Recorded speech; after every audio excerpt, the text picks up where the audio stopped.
All right. Hello, everyone. My name is Lauren Schelberg, and welcome to our Funding Strategies for Law Enforcement webinar hosted by GTH DNA in partnership with our Rapid DNA learning platform, Go Rapid DNA. Thank you so much to our speakers and everyone joining us today.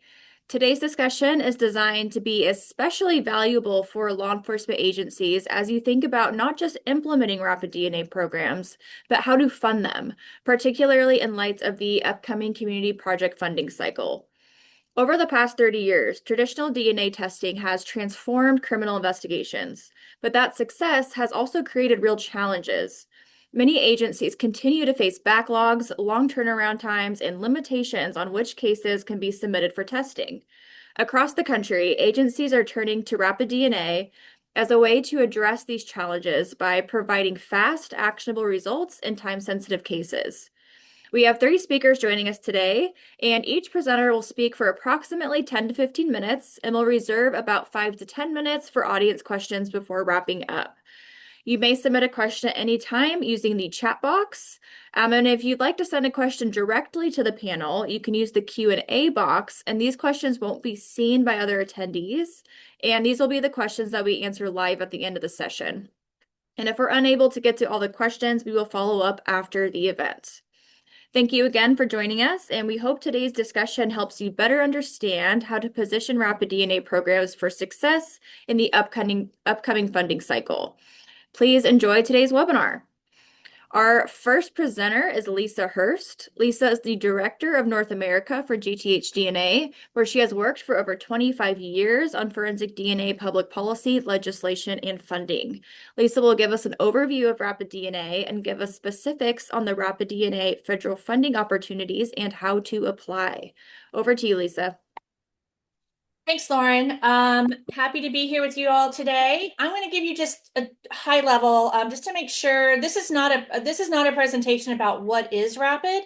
We do have a lot of resources online at Go Rapid DNA if you need more information on exactly what Rapid is and the different types of programs that you might be able to use Rapid with. Also, Lauren and I are always happy to speak with anyone, give you a personal briefing if you'd like. Just reach out to us free of charge.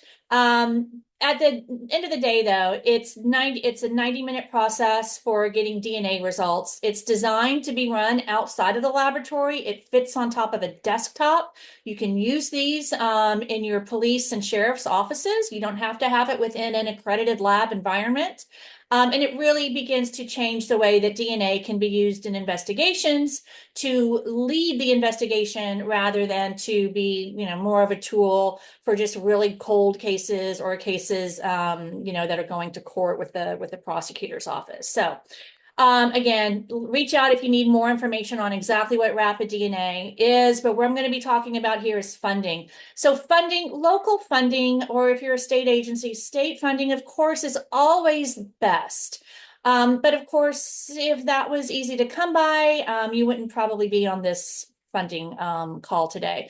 So always great to get into that local budget eventually. Do consider things like asset forfeiture money that, the local share there. We have some examples of agencies that have been successful with that. Once you do have a rapid program going, make sure you're collecting those metrics. The best programs do keep those metrics so that when you go to city county council, you're talking about not just how many cases did you process, but how many arrests, how many exonerations. Information like that is really going to help beef up your request for additional funding at that local level. If you're also talking about local funding and just as another option, don't forget your nonprofit associations, your police benevolent societies, associations may help you get some funding. Local retail and commerce associations, especially if you're talking about using Rapid for burglary, theft types of things, they may be willing to chip in, make your community, your business environment more safe for everyone.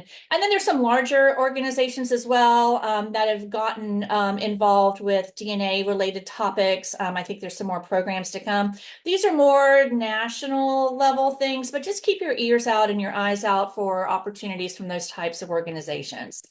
They are out there. Moving to the next level of funding at the state level.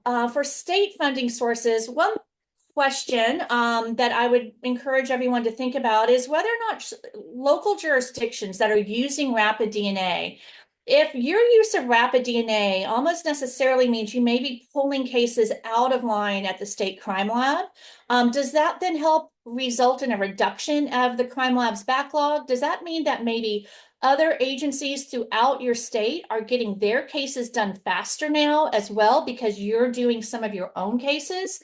If that's the case, then should the state not maybe be supporting a portion of your rapid DNA testing, assuming again that the option is either send it to the state where they're going to pay for it anyway, or do it a little bit faster locally with Rapid, and maybe the state can help fund some pieces of that. I do want to disclaimer, this is not to say that a portion of the state labs funding should be redirected to local rapid DNA programs. That state is still going to need all of its existing funding. They are probably going to actually even need more funding in some ways to help do some back end support of rapid programs if you're getting a statewide system going.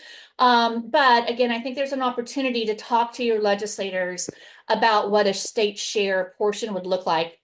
There's already been a few examples of this happening. Just an example, Florida Sheriff's Association, as an association, made it a legislative priority to secure some grant funding from the state into a pool of funding that then local counties were able to use to establish rapid DNA enrollment stations. They do have an arrestee law in Florida, which allows for this kind of use. So there's some other examples of this. Again, we would be happy to share some of this if as an association, your group may be able to get, or as your membership in associations, to get something moving.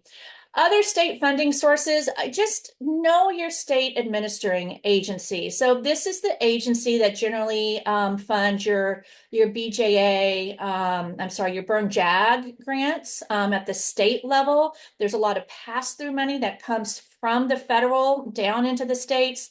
Your SAA may also have connections to other nonprofit opportunities, and just getting on their radar so that they know you have an interest in Rapid may help them identify where the demand is at their local level and create the right type of programs.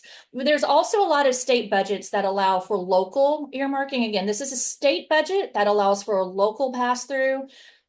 Varies from state to state. Some states may have it only closed down to things like transportation projects or things like that. But again, this is about speaking to your state and house your state house and Senate delegations.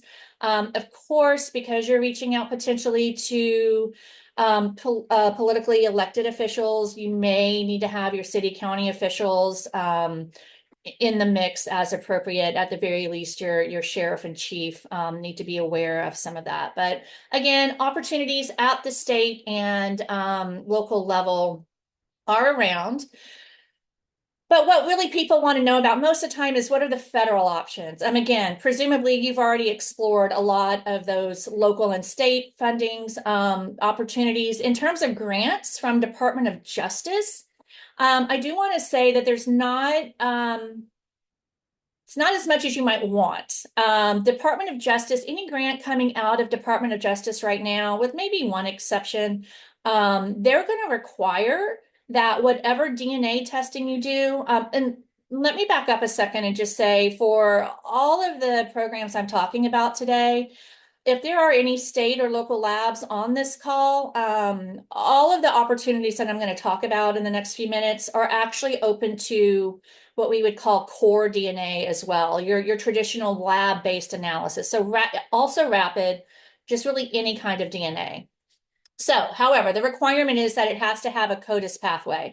Now, what I haven't mentioned, I should have earlier, is that sort of the new exciting development for Rapid is that the FBI has established guidelines and a pathway for rapid evidence searches of the National DNA Database CODIS.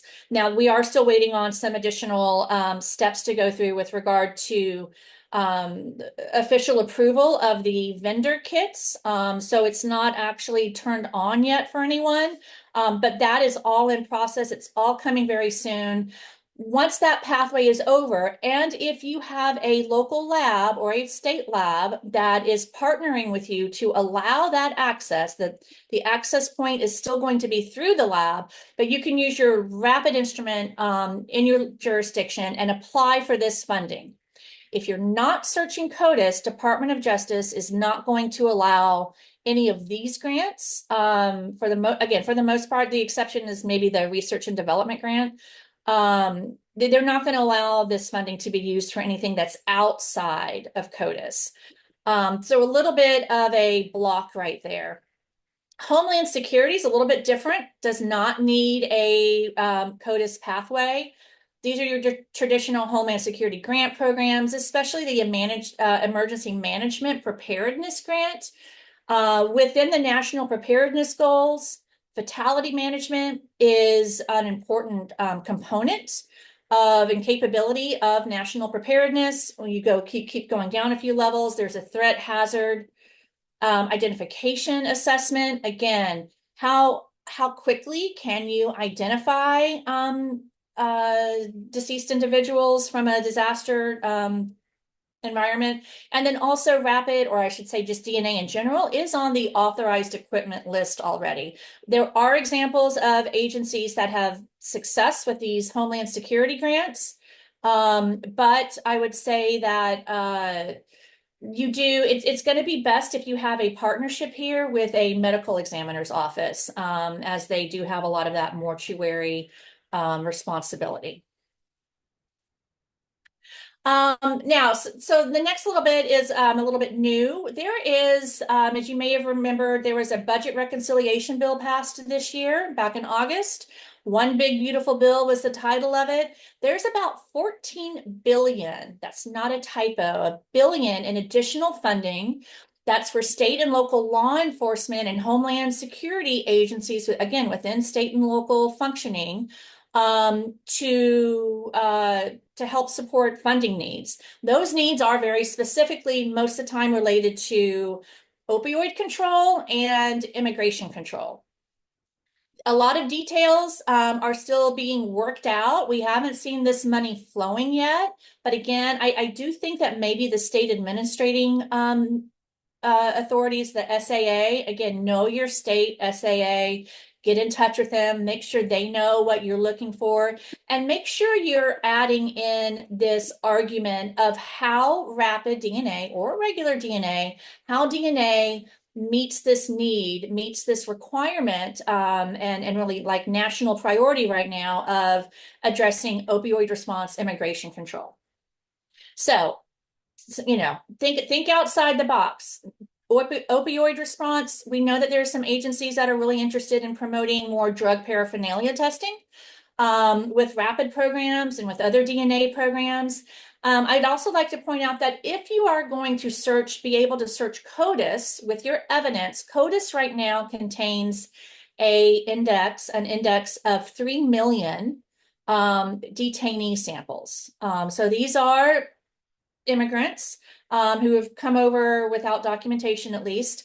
And every time we search CODIS with that evidence, we are necessarily searching that index, along with the arrestee index, along with convicted offenders and all the other 50 states, but we're also searching that index of 3 million detainees. So that is necessarily part of the effort to identify the criminal element within that detainee population. Rapid fits in that, DNA fits in that, but it's important to be messaging this. If you're interested in a DNA program, again, we don't exactly know how this money is going to come out yet. They have about 3 or 4 years to spend these billions and billions of dollars. And it's not just immigration and opioid. There are some other areas, including some construction. So that's where some of the bigger numbers tend to come in.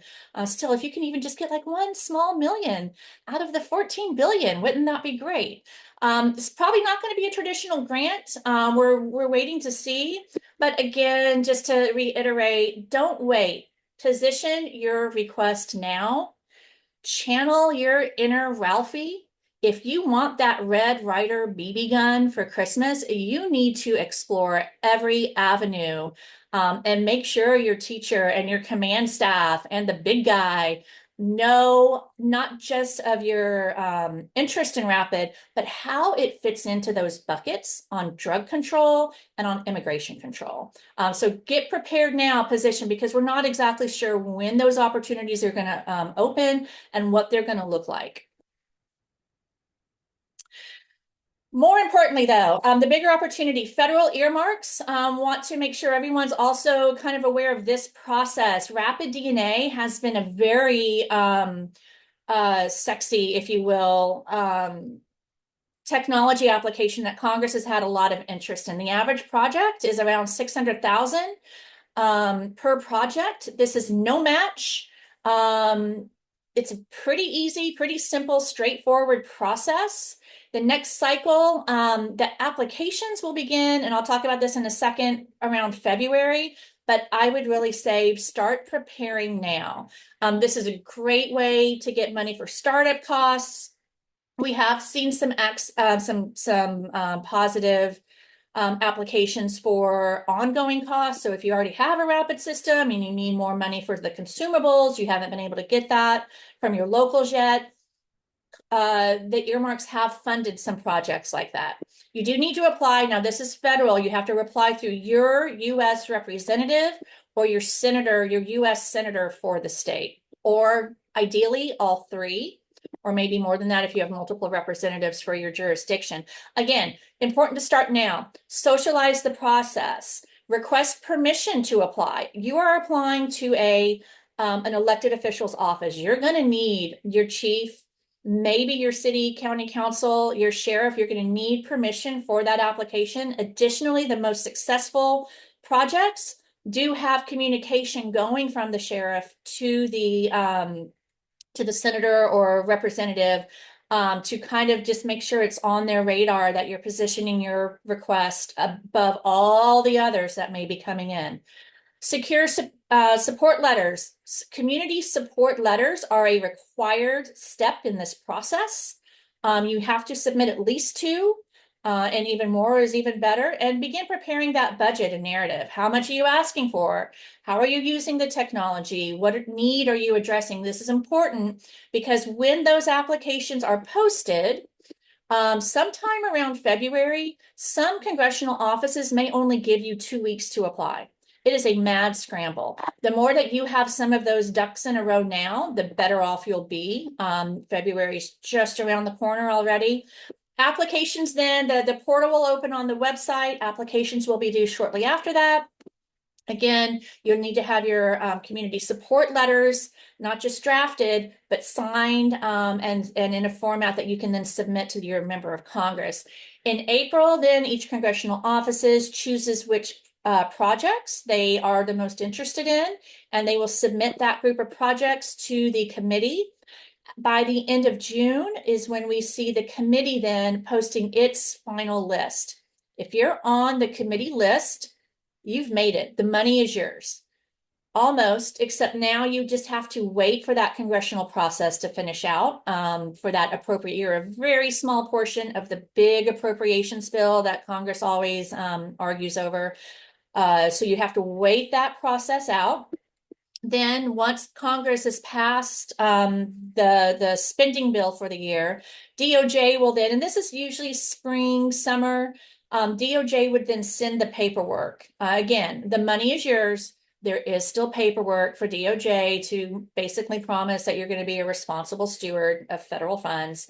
And then we would expect the release of that funds for late 2027. So we do like to point out, this is a longer process. It starts now. At best, you would be looking at this time in 2027 before you actually get the funding in hand. The good news is if you're looking for a longer runway, some time to plan, this gives you that runway. So it's available. We do, again, really recommend this process. It's pretty simple. GTH, Go Rapid DNA, we are here to help if we can. No strings attached.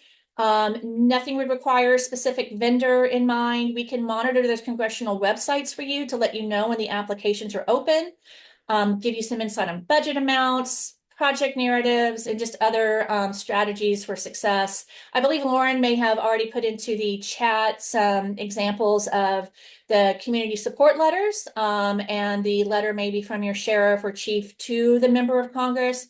Again, happy to help with all of that. We're just here as a resource. And that is the last of my information. Please do not feel shy to reach out. Lauren or I, either one of us would be happy to talk with you about funding opportunities. Thank you, Lisa. Our next presenter is Captain Chris Leba. Chris is a captain with the King County Sheriff's Office and currently runs the advanced training section for the department. Captain Leba is currently the project manager for the KCSO Rapid DNA implementation for a department of over 700 commissioned officers. Captain Leba recently received federal funding for his Rapid DNA project, and he will explain King County's vision for Rapid DNA and his experience going through the congressional earmark process. Thanks for joining us, Captain. Over to you. Yes, thank you. So let me open this up. Essentially, what I'll talk about today is kind of the process we went through to get started up, both our funding and then the actual process from a law enforcement perspective of some of the things to consider as you go through your the startup of your program. Is my PowerPoint there good to go? Looks good. Great. Okay. So as Lauren mentioned, I'm a captain of our advanced training section here at the King County Sheriff's Office. We have 750 commissioned officers with 1,100 total personnel. We're a pretty diverse area. We have a mix of rural, suburban, and urban policing across the different parts of our unincorporated area and contract cities.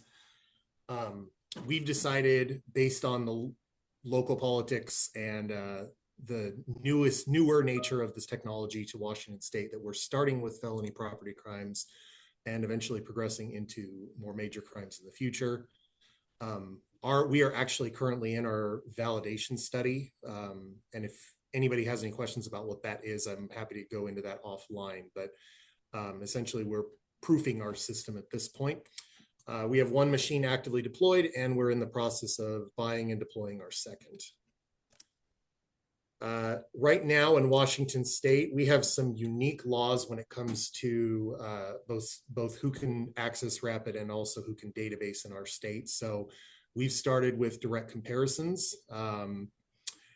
We also are starting to do identification in administrative non-criminal cases and potentially elimination capabilities in some other cases. For those of you that know about what Rapid is, we are sticking right now with green only. So those are the absolute verified samples in the system, and we'll migrate into DNA scientist analysis yellow samples in the future. Obviously, and this will make sense when we talk about the earmarking, our long-term plans are to become a satellite lab of our state crime lab and hopefully access CODIS in the near future. As I mentioned before, Washington State allows no localized databases. So unfortunately, we can't follow something like the Pennsylvania model at this time. But if law changes, there is definitely interest in Washington State for regional databasing beyond just use of CODIS. So some important considerations when you take on a project like this. First of all, it's actually, personally, I don't think this was very hard. It's more about if you network early, get the right people involved early, and get the right support early, you're going to have a lot easier process downstream. If we did not do that, I probably would be saying something very differently right now.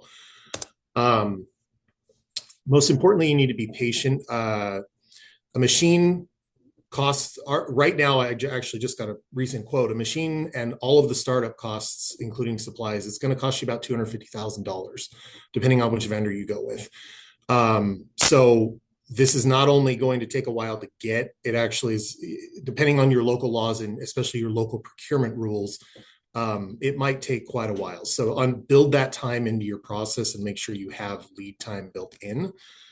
Again, collaborate. We very early on did not just get, as a police agency, decide we're going to buy this and go forth.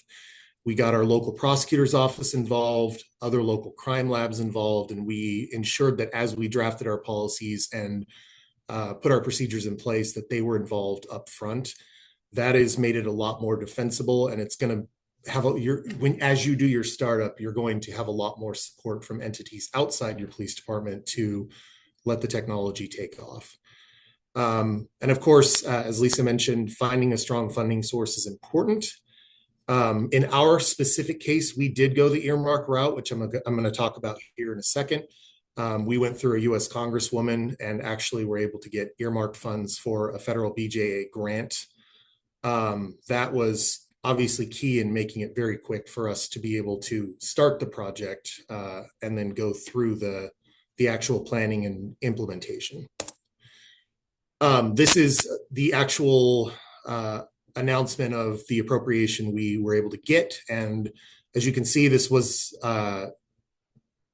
pretty simple as far as the announcement that was made by our Congresswoman. We ended up with $811,000 to buy 2 machines as our initial startup. Our Congresswoman actually has, it's now closed, but each of your congresspersons and senators will have some form or application process to go through and ask for these earmarks. I would say make sure when you're getting ready to fill out the form, obviously you should have the full support of your agency executives. In our case, we even had our county executive's office on board. So there was, which was very useful because often police departments don't necessarily have that primary touch with federal level politicians, whereas your county executives or your city executives like a mayor might have a lot more of a networking and a relationship there. So that actually got us a lot quicker to the table with our Congresswoman than had we just filled out the form and hoped for the best. So again, networking and getting other people involved and other stakeholders involved is going to make this process so much easier for you. Again, understanding the startup costs while you're planning stuff is definitely important. The companies, whichever you choose to go with, they're very knowledgeable about what you're actually going to need and the various options you have to you. So definitely work with them early and figure out what you really need versus what you might want. There's a lot of options, both with the technology itself and with reachback services out there if you choose to go for more in-depth analysis of your evidence.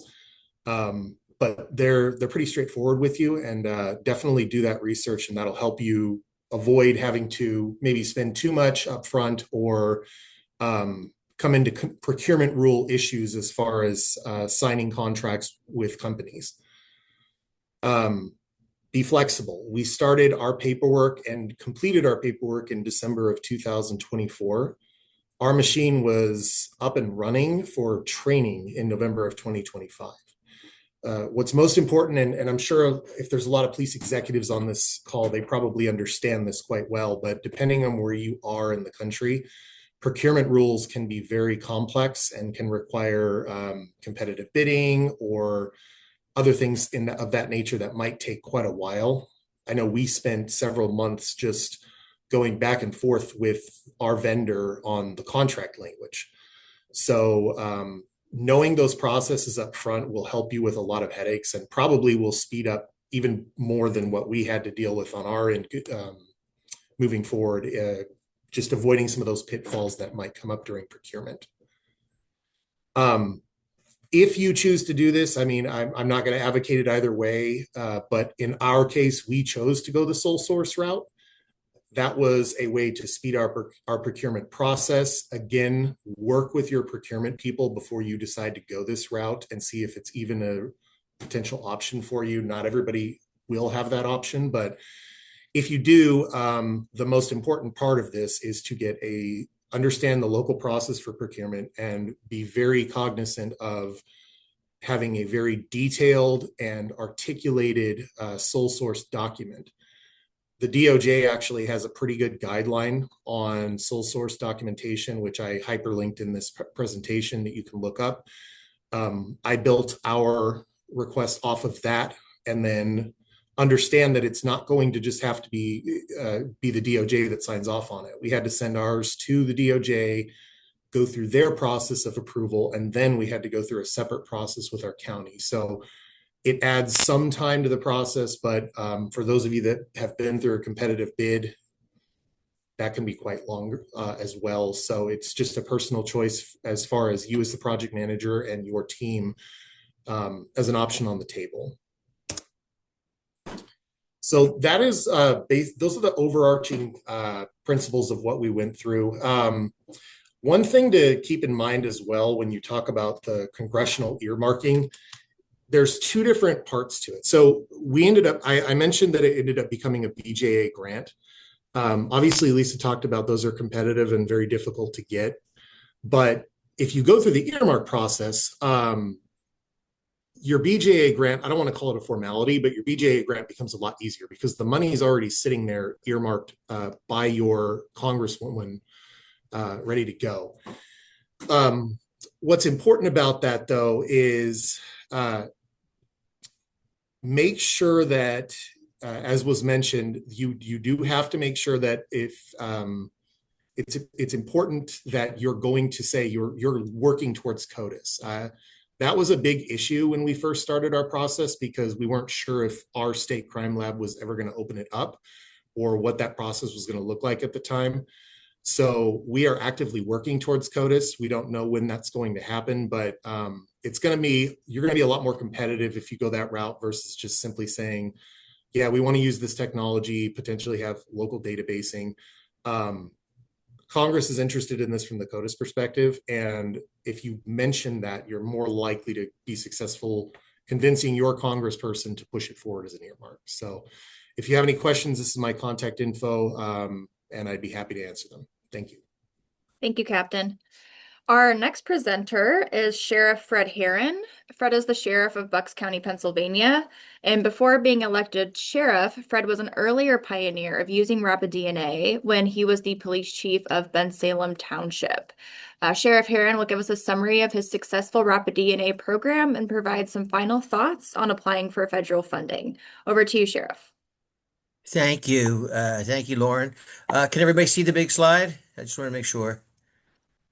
No, I'm still seeing Lisa's.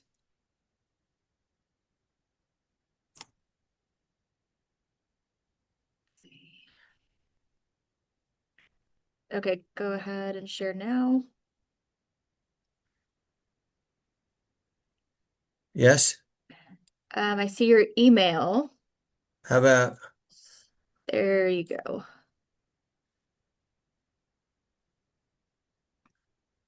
You see it? Yep, looks good. Okay. All right. Thank you, everyone. And thanks for joining. As Lauren has said, my name is Fred Herron. I'm the sheriff of Bucks County. And just to give you a little feeling for our county, and it comes into play with our program, we're in Pennsylvania, with southeastern Pennsylvania. We border Philadelphia. We're very long. The county's about an hour. Sorry to interrupt, Sheriff. You might want to put it in presentation mode if you go to display settings, just so it's a little larger for everybody. All right.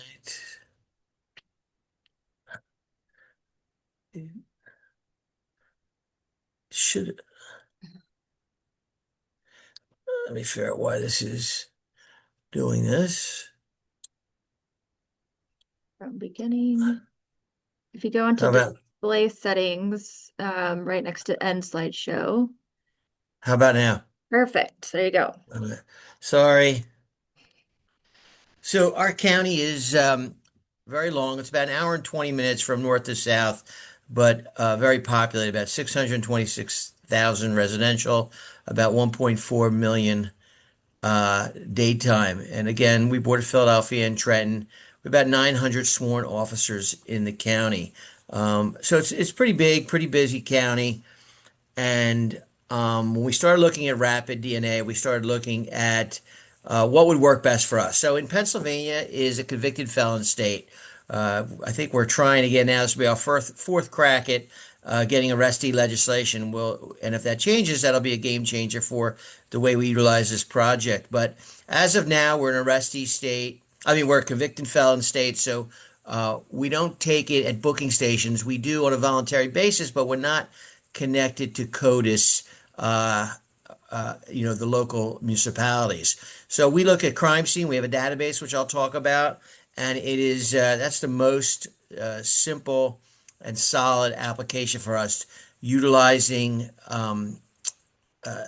individuals that we arrest, that we take voluntarily, and we get about 95% of the people give us their DNA voluntarily.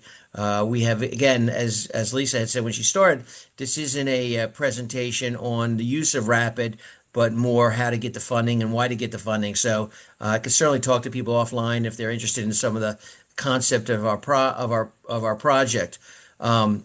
Casework against state offender databases, not yet, but that's going to be coming. That will be coming in the near future. Right now, we're looking at, we have a relationship with Philadelphia Police, so we're able to look at their eldest, their local database, and it says July of 25. Actually, that has come and gone. But within the next 6, maybe to 8 months, I think we'll be able to look at an Estes through the state police, the state database. But right now, that's not possible. So what we do is we implement the project where we're looking at local offenders through our own database, which we have about 60,000 profiles currently in that database. The focus of the program is that everybody in the county is trained on taking DNA from crime scenes, and supervisors and detectives, we have civilians that work our jail area for booking. They take DNA from suspects as well, and then that goes into the database. We use it as simply as an investigative tool right now. It's not the end-all, God-all. It's an investigative tool. It's one more tool in the toolbox to get leads, and these are solid leads, because when you tell someone their DNA matches a crime scene, as you well know, we get a lot of confessions. Most of these folks are not going to court. They're pleading this stuff out. Our DNA is recovered in about 95% of our crime scenes, and we're getting about a 92 to 96% of people that give us their DNA. And I have my theory on why they do that, but for right now, we're going to keep taking advantage of that because most people are giving us their DNA. Detective and supervisors are trained in the use of the Rapid machine. Although it's pretty simple, it's as we say, it's pretty much cop-proof. We don't have patrol officers doing it right now, but detectives and supervisors and other individuals within the department. So I can go through dozens and dozens and dozens of cases, but we're going to just talk about 2 real quick. This is a very quick webinar. So we used it in one particular case with a robbery, multiple vehicle theft investigation. During a 6-month period of time, we, like most people, like most departments, we had an influx of vehicle thefts. And then an elderly woman was robbed at gunpoint. A suspect was developed in that case. A search warrant was obtained. We got his DNA. Again, not everybody gives us their DNA, but this particular one, we had to get a search warrant for his DNA. The DNA was entered into the Rapid instrument and it resulted in numerous hits, not only confirming the robbery, but also 6 other stolen vehicles and the original armed robbery, which we got his DNA on. So, if regular old school policing, we might not have cleared those 6 stolen vehicles. The robbery would have been cleared, which was great. It's a great job. But also now we're getting the benefit of the science of the DNA. We're actually letting the science do the work, and we cleared 6 stolen vehicles. But as I've said in a lot of my presentations talking about this stuff, when we go over cases, it's not just about locking up the bad guy or gal. It's also about exoneration and exclusion. We had one pretty notable case, and I think we've had 16 or 26 exclusions. I think that number is later in the slide. It's either 16 or 26. But this is one that really stands out. We had an elderly woman who claimed she was sexually assaulted. She identified the guy, positively identified him. He was a known sex offender. His girlfriend lived in the same complex. He was seen on camera outside her complex, and she identifies him. You don't need any other physical evidence for this case, and you're getting a conviction. The problem is we arrested him before DNA was utilized, and the detective said something's not right. I mean, this guy's not budging for it. To make a long story short, we wound up getting his DNA. DNA from the scene. He had supposedly drank some coffee at the scene with the victim, and it was not him. So the charges were withdrawn. She wound up to go on accusing two other people. To make a long story short, it was later determined that she had some mental health issues. It would have been nice if her family told us that, but they never did. So this is a guy that would have probably spent the rest of his life in jail for a crime that he did not commit. So this stuff can be used for exclusion and exoneration. Very, very important. So let's talk about what we did. So in 2017, we got our first instrument. We became the first county or the first police department when I was the chief in Bensalem. In March of 2017, we obtained the first rapid machine and became the first police department to utilize rapid 24/7, 7 days a week. And we got that on a local state grant.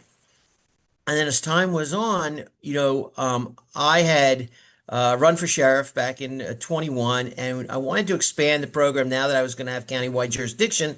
I wanted to expand the program countywide. And remember, I told you our county is very long. So I wanted, Bensalem is in the southernmost part of the county. I wanted to put one in the northern part of the county and in the middle part of the county. And I reached out. Again, these are grants, and I know the captain had really gave you a good summary of how the process works. So I don't want to be too repetitive, but I think this is very, very important to make you really get the understanding that this is not hard. This is a grant that works in reverse. It's a BJA grant, but it comes through the earmark. And the first thing you do is you call your local congressman. In the captain's case, it was a congresswoman. In my case, it was a congressman. And I called him. I told him what was nice is he was ex-FBI, our congressman. So he understood CODIS to some degree. He understood DNA. And I told him what I wanted to do. He was familiar with the program we were already doing. And he said, sure. So he put me in touch with his chief of staff. And I wrote up a one-page document. Now, this is right at the end of November, beginning of December of 21. I am not the elected sheriff at this point, but the paperwork had to start moving before the end of the year. Back then, the timeline is pushed back a little bit now, so you have a little bit of time, not much, but we'll talk about that in a minute. So I wrote the letter. I then got a couple more forms, got some community support letters, as the captain was telling you about. And next thing you know, the congressman basically, this was one of his requests that he was submitting. And as it was said before by Lisa and the captain, that once your local guy or gal approves it, they know what they have to approve and how much money is allocated towards them. I knew the rest of it was just going to be paperwork. The hard work was done. So you don't mind, those of you that have done federal grants or BJA grants or DOJ grants or COP grants, whatever it might be, there's a lot of paperwork. But it's not bad because you know your reward is this is done. It's not like it's going to be competitive now. So we submitted this grant, and it was a very simple process, paperwork, but simple. And we got $750,000. That got us 2 instruments with enough supplies for about 2 years. And it got us reach back, and we also privatize our database with a local Bodie Technology out of Lorton, Virginia, because for me, CODIS was an 18-month turnaround from the Pennsylvania State Police. There's only 3 CODIS labs in the Commonwealth of Pennsylvania. One's for Philadelphia, one's for Allegheny County, which is Pittsburgh, and then the other state police lab is for the rest of the police departments. And the state police do a phenomenal job, but they're a government agency, and unfortunately, they're not given the funds to do what they need to do. So that's not a solution for me. So I've got to continue to prevent crime, and this is the way that we found we can do it. And we were able to get this money, and now these machines are up and operational. We have our contract with Bodie since 2010. Phenomenal. And you're going to see some results in a minute. Positive. People at BJA were great to work with. Like everything else, the sole source was an issue. I'm glad the captain talked about that. We had to get through that, and the federal government really doesn't like to hear the word sole source. But for us, it truly was a sole source because we already had the machine of 2017. There was no sense us going to a different company because the other 2 machines were not going to be compatible. So for us, there's only 2 companies that make this product. So for us, it was much easier process to do the sole source, but still a process. And today we have 3 machines up and running in Bucks County. A matter of fact, our machines, a couple of years ago, if you remember, the plane crash in Philadelphia, they had called me up that night. I was in actually DC, and they said, "Could we get all your machines?" Because they wanted to identify. They had like 600 body parts. It was 6 people that were killed in a plane crash in Northeast Philadelphia. So we sent all our machines up to the city of Philadelphia. So it's also able to for identification purposes. So some of our statistics, we have like about 60,000 profiles, 26 elimination cases, and I would not exclude that. That is only 26 cases. That's 26 people that may have gone to jail that didn't deserve to go to jail. I think that's a huge, huge number. So when you're out and about in your community, folks, trying to get support for this project, and everybody thinks it's Big Brother, and everybody thinks, you're going to be stereotyping and profiling, which is nonsense, nonsense, nonsense. It's DNA. It doesn't know color. It doesn't know sexual orientation. It knows nothing. It knows DNA. But this is important that it also does exclusion and elimination. So innocent people don't go to jail. Who's not in favor of that? So pretty amazing. All right, but what about us? We're all. I see some of the names on the attendees list. I don't know where everybody's from, or make sure everybody's law enforcement or not. Doesn't matter. But these are some great crime statistics. We saw a 42% reduction in Bensalem Township of burglaries, and in Bucks County saw a 25% reduction. At that time, the national average was 4.5%, which was good, but it's not as good as 42% reduction. So these are some amazing crime statistics. We also saw a 51% reduction in forcible rape. We also saw a 26% reduction in auto theft. We also saw about a 53% reduction in robbery. So these are phenomenal, phenomenal numbers. This is the latest and greatest. You talk about things in law enforcement that you need. This is something that you need. But as a police chief for 16 years and a deputy chief before that and the sheriff of the county now, the one thing we're never going to give up is our personnel power. I get it, our personnel numbers. No one's going to give money up in their budget. But as Lisa and the captain had told you, and I have told you, there is easy money to be gotten out there. And it just starts with a phone call. One phone call, and you got yourself a rapid 2 or 3 with reach back support. So thank you very much. I have a whole packet that if you want to send me your email, I will send you everything from my first letter to the congressman to the full grant to my sole source letter. I'll give you everything. I stole some of it from somebody else. Some of it I worked on for years, but it's yours because I want every police department in America to have one of these pieces of equipment because it prevents crime and prevents tomorrow's victim. Thank you. Thank you, Sheriff, and thank you again, Lisa and Captain Leba. We will now open the chat or the Q&A box for questions. All right, first one, is this presentation being recorded and for review later? Yes, every attendee will receive a recording of this presentation. Lisa, maybe you can answer this one.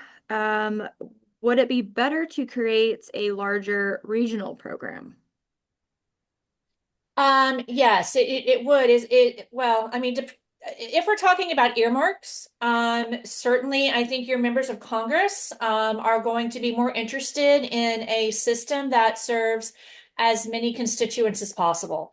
Plus, if you have multiple jurisdictions, maybe multiple jurisdictions can apply for different parts of the funding. So I would absolutely say if you do have an opportunity to maybe work, especially as a first step, as sort of a regional hub for Rapid, partnering with some of your neighbor agencies, that would be a great way just to start out. Another one for you, Lisa. Is federal grant funding applicable? Oh, it just disappeared. I took it back. We'll go on to the next one. For That was my fault. I was Captain. typing the answer, sorry. Oh, it's okay. Do you want to answer it? No, I was just typing the answer to it. Basically, yeah, it's still fine. You just have to, what we did is we said, obviously, when CODIS is eligible, we fully intend to use it. That when we did our BJA application, and that was enough to satisfy the application. Another one for you, Captain. How many personnel did you need to detail your program, and are they full-time or part-time?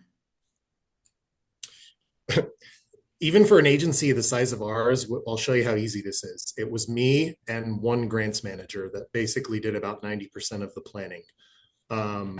Again, you're going to have a lot of interactions part-time with prosecutors, detectives, stuff like that. But our startup team, since we've actually started using the machine, is 2 sergeants, 6 detectives, and myself. So planning and implementation does not require a lot of people, other than the fact that those people are going to have to be pretty dedicated to the process. Okay, this one's for Lisa. Could you please clarify that law enforcement agencies do not get access to CODIS and they must go through a CODIS lab? Yes, absolutely. You know, and again, like if this had not been less about funding and more about what is rapid, absolutely. The first thing that we recommend is reach out to your local or state crime lab for partnerships. Where that's not available, you could always talk to some privately accredited lab, but understand that the private labs do not have direct access to CODIS. If you are looking downstream towards CODIS access, that access will necessarily go through either your local accredited CODIS crime lab, or if you don't have one of those, then straight up through the state accredited crime lab. All right, we have one more question. How are the feds handling grants to sanctuary cities? Well, that's out there. And again, maybe that's where the federal earmarks might be a better play. The sanctuary city conditions aren't going to be as really, they shouldn't be prevalent at all in the congressionally directed spending, which is those earmarks. The regular grants, if you will, the BJA and a lot of the other grants, we are seeing some sanctuary city requirements. So those, even if you are going to go through a CODIS